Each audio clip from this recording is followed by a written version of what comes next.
Think your home Wi-Fi is safe? What if I told you hackers can break in within just 5 minutes? Seriously? Your private info, your smart devices, even your security cameras, all at risk if you leave your Wi-Fi open to attack. Here's the scary part. From public cafes to smart homes, unsecured Wi-Fi is like leaving your front door wide open.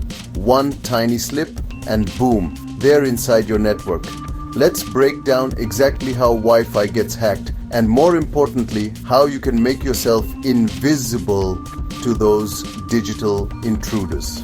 First up, weak passwords. Are you still using 1234567 or password for your Wi-Fi? Hackers have tools like AirCrackNG that can crack weak passwords in minutes. No joke, that's all it takes. Next, outdated routers. If your router is covered in dust and hasn't seen an update since your last phone, it's probably not getting security patches. That means hackers know exactly which holes to exploit. And then there's encryption, or the lack of it. If your Wi-Fi settings still show WEP or even worse, none, it's basically a neon welcome hackers sign.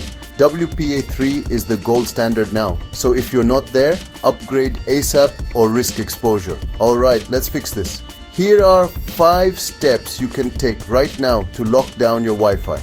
Step 1. Use a strong password. Mix uppercase, lowercase, numbers and symbols. Aim for at least 12 characters. Make it something only you can remember, not something a hacker can guess. Step 2. Change your router's default login. Admin with password is basically an open invitation. Head to your router settings and switch it up. Step 3. Enable WPA3 encryption. Log into your router and make sure you're using WPA3 or at least WPA2 if that's all you've got. It's your first line of defense. Step 4. Disable WPS and remote management. These features sound convenient, but they're a hacker's playground. Turn them off unless you absolutely need them. Step 5. Keep your firmware updated. Outdated firmware means hackers already know where the holes are. Set a reminder to check for updates at least once a month. Bonus tip. Use a guest network. Got visitors or smart home gadgets? Put them on a separate guest network. That way, your main Wi-Fi stays locked down and private. Your Wi-Fi is your digital front door. Fortify it before someone breaks in. If you found this helpful, hit subscribe for more no fluff cybersecurity tips. Stay smart, stay safe.